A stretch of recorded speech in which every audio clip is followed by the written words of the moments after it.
दोस्तों, आज की कहानी में एक माँ की ममता का इम्तिहान होने वाला है। सोचिए, एक औरत जो बीमार थी, जिसे अपने बच्चे से दूर कर दिया गया, आज अपनी गोद खाली देख रोती है। हाथ जोड़कर वो सबके सामने भीख मांग रही है, सिर्फ अपना बच्चा वापस पाने के लिए। लेकिन दुनिया कहती है कि बीमारी की वजह से माँ को उसके बच्चे से दूर रहना चाहिए। क्या ये अन्याय है?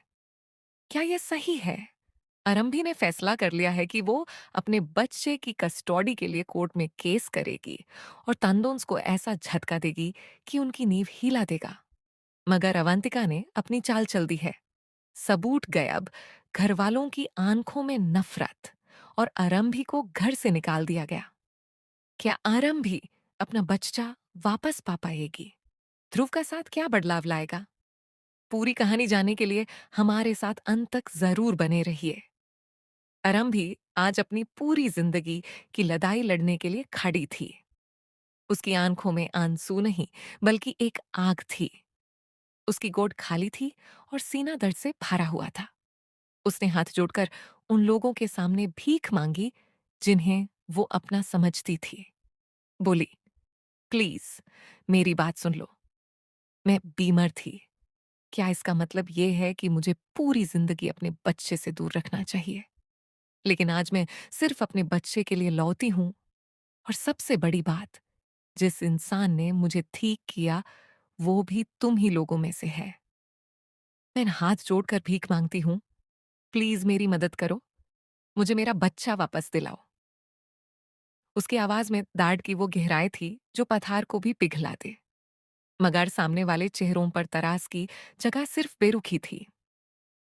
कुछ लोगों ने मुंह फेर लिया, कुछ ने आंखें नीचे कर ली, और कुछ के मन में अवांतिका की साजिश का जहर काम कर रहा था। ये देखकर आरंभी का दिल एक बार फिर टूटा। लेकिन उसने हार नहीं मानी। उसने अपने अंदर की मां को जागाया, अपने आंसू पोंछे और अपनी सांसों को मुट्ठी में बांध कर एक बड़ा फैसला लिया। दोस्तों, सीरियल आरंभी में आगे जो होने वाला है, वो इतना बड़ा ट्विस्ट है कि आप अपनी सीट से उठ नहीं पाएंगे। आरंभी अब कोर्ट जाने वाली है। वो अपने ही बच्चे विहान की कस्टडी के लिए कानूनी लड़ाई लड़ने वाली है। जिस घर ने उसे अपनाया नहीं, जिस परिवार ने उस मां मानने से इनकार कर दिया, अब वो उन्हीं के खिलाफ कचहरी में खड़ी होगी। तंदोन्स के लिए ये किसी बड़े झटके से कम नहीं होगा। उनकी आंखों के सामने आरंभी सिर्फ एक मजबूर औरत नहीं, बल्कि एक ताकतवर मां बनकर उभरेगी। जैसे ही कोर्ट का समन्स तंदो परिवार के हाथों में पड़ेगा, उनके होश उड़ जाएंगे। उनकी हवली की दीवारें कांप उठेगी, क्योंकि आरंभी की ये जुंग अब सिर्फ बच्चे की नहीं, बल्कि सच्चाई की भी जुंग बन चुकी है। लेकिन इस कहानी का हर कदम कांतों भरा है। आरंभी की राह में आग है, और अवांतिका ने इस आग में घी का काम किया है। यहाँ आरंभी अपनी पूरी ताकत से राज को जेल से निकालने की कोशिश कर रही थी। उसकी पूरी उम्मीद इस बात पर टिकी थी कि अगर एक बार सबूत सामने आ गए, तो सच्चाई की जीत होगी। मगर तभी एक ऐसा मोड़ आया जिसने सब कुछ पलट दिया। अवंतिका ने अपनी चाल चल दी। पुलिस स्टेशन से सबूत गायब कर दिए गए। वो सबूत जिनकी बुनियाद पर आरंभी ने अपनी पूरी लड़ाई खड़ी की थी, वो एक झटके में हवा हो गए, जैसे किसी ने अंधेरे में आंख में धूल झोंक दी हो। आरंभी को पता भी नहीं चला कि कब और कैसे सबूत गायब हुए, लेकिन उसका दिल बैठ गया। पुलिस स्टेशन के रिकॉर्ड्स खाली हो गए, फिल्म बदल गईं, और आरंभी के हाथों से पूरी जीत फिसाल गई। उसकी आंखों के सामने अंधेरा छा गया। जब सबूत गायब हो गए, तो पुलिस के पास तंदोन्स को जेल में रखने की कोई वजह नहीं थी। मजबूरन पुलिस ने तंदों परिवार को रिहा कर दिया। एक एक करके वो सब जेल से बाहर आए। सुनील, विश्वास और बाकी लोग। उनके चेहरों पर जीत की मुस्कुराहट थी, और आंखों में आरंभी के लिए जालते हुए शोलों की तरह नफरत। जैसे ही उन्होंने जेल की दहलीज पार की, उनका घर लौटने का इरादा पक्का था, मगर साथ ही आरंभी को सबक सिखाने का भी। आरंभी ने जब यह सुना कि सब रिहा हो गए हैं, उसका दिल एकदम से डूब गया। यूज पता था कि अब उनका गुस्सा उसी पर फूटेगा। तंदों परिवार घर लौटा तो माहौल में तनाव था। किसी की आंखों में जलन, किसी के चेहरे पर शाख। सब एक दूसरे की तरफ देख रहे थे और मन में एक ही सवाल था कि आखिर वो वीडियो रिपोर्टर्स और पुलिस तक पहुंची कैसे? क्या किसी ने घर के अंदर ही गद्दारी की? सब एक दूसरे पर उंगली उठा रहे थे। तभी अवांतिका ने अपनी एंट्री ली। उसकी चल ऐसी थी जैसे वो कोई रानी हो। उसकी आंखों में चमक थी और होठों पर एक राज छुपा हुआ था। उसने सबके सामने आते ही जोर से ऐलान किया, जिसने ये सब किया है वो और कोई नहीं बल्कि अरंभी है, और मेरे पास इसका सबूत भी है। जैसे ही अरंभी का नाम लिया गया, पूरे घर में सन्नाटा छा गया। तंडो परिवार के चेहरे ऐसे बदले जैसे उन्हें कोई विश्वास नहीं हो रहा था। अवांतिका ने अपना फोन उठाया और सबके सामने वो वीडियो चला दिया। वीडियो में आरंभी अपनी माँ से बात कर रही थी। माँ ने कहा, आरंभी, तुम्हें पुलिस नहीं बुलानी चाहिए थी, तुमने बहुत गलत किया।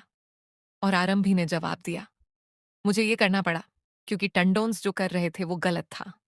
मैं अपनी फैमिली को गलती करने से रोकना चाहती थी। बस यही था वो पल जिसने आरंभी की जिंदगी बर्बाद कर दी। टंडोन परिवार ने पूरा वीडियो देखा और उनका खून खौल उठा। उनके ज़ेहन में सिर्फ एक ही बात गूंजी, आरंभी ने ही पुलिस बुलाई थी। आरंभी ने ही परिवार की इज्जत मिट्टी में मिलाई थी। आरंभी ही गद्दार थी। उसके दिल में अपनों के लिए जगह नहीं थी। सुनील का गुस्सा तो सातवें आसमां पर जा पहुंचा। उसने आरंभी को एक पाल की मोहलत नहीं दी। उसकी आंखों से आग बरस रही थी और उसके हाथ कांप रहे थे गुस्से से। उसने जोर से आरंभी की बाह पकड़ी और उसे घर के दरवाजे की तरफ घसीटना शुरू कर दिया। आरंभी की आंखों से आंसू बह रहे थे। वो चीख रही थी, नहीं, ऐसा मत करो। मेरी बात तो सुन लो। मेरा विहान मुझसे मत छीनो। मगर सुनील के कान बंद थे। घर के बाकी लोग भी चुप थे। किसी ने ना रोकने की कोशिश की, किसी ने ना आरंभी का साथ दिया। हर आंख उसे अपराधी की तरह देख रही थी। और फिर वो पल आया जिसने हर किसी का दिल चीर दिया। सुनील ने आरंभी को जोर से धक्का दिया और वो दहलीज से बाहर सड़क पर गिर पड़ी। आरंभी का शरीर जमीन पर, लेकिन उसकी आत्मा उसी घर में अटकी हुई थी जहां उसका बच्चा था। उसने मुड़कर देखा तो दरवाजा उसके सामने बैंड हो चुका था। घर के अंदर उसका छोटा सा बेटा विहान चीख रहा था, माँ, मेरी माँ। उसकी आवाज दीवारों से टकरा रही थी। उसने अपने नन्हे हाथों से दरवाजे की तरफ इशारा किया, अपनी माँ के लिए रो रहा था। लेकिन वेसवस ने आगे आकर विहान को पकड़ लिया और जोर से खींचकर अंदर ले गया। विहान की चीखें धीरे धीरे धुंधली होती गईं, लेकिन आरंभी के दिल में वो चीखें गूंजती रहीं। उसकी गोदी खाली और उसकी रूह जख्मी थी। अवांतिका ने यह सब अपनी आंखों से देखा और उसके चेहरे पर एक छोटी सी जीत की मुस्कान थी। उसने आरंभी को घर से निकालवा ही दिया था। उसकी साजिश पूरी तरह सफल हो चुकी थी। आरंभी सड़क पर खाड़ी अपने आंसू पोंछ रही थी, लेकिन उसकी आंखों में हार नहीं थी। उसने अपने दिल में ठान लिया कि वो अपने बच्चे को उस घर में नहीं छोड़ेगी। उस घर में जहां झूठ का राज है, जहां साजिश की नींव है, जहां उसकी ममता को कुचल दिया गया। और अब दोस्तों, एक नया मोड़ आता है। ध्रुव, जिसने अब तक सब कुछ दूर खड़े होकर देखा, अब आगे आता है। उसने तंदो परिवार की सारी साजिशों का पर्दाफाश कर दिया। उसने साफ कर दिया कि अब वो उन लोगों की मदद नहीं करेगा। ध्रुव के पास कुछ ऐसे कागज हैं जो तंदो परिवार की पूरी सच्चाई दुनिया के सामने ला सकते हैं। वो कागज गवाह हैं उनके अपराधों के, उनके झूठ के, उनके अन्याय के। ध्रुव ने फैसला कर लिया है कि वो अब आरंभी का साथी बनेगा। दोनों मिलकर एक नई लड़ाई शुरू करेंगे। इन दोनों की जोड़ी अब विहान की कस्टडी लेने के लिए कानूनी जंग लड़ने वाली है। आरंभी की हिम्मत और ध्रुव की समझदारी मिलकर तंदो परिवार की जदों को हिला देगी। अब देखना यह है कि कस्टडी की यह लड़ाई कौन जीतेगा। क्या एक मां को न्याय मिलेगा? क्या उसकी गोदी फिर से भर जाएगी? या फिर अवांतिका की साजिश और तंदु परिवार की ताकत आरंभी के सपनों को फिर से तोड़ देगी? आगे की कहानी और भी रोमांचक होने वाली है। तब तक चैनल को सब्सक्राइब करें, घंटी दबाएं और बने रहिए, क्योंकि आरंभी और ध्रुव की ये जो आप देखने लायक होगी।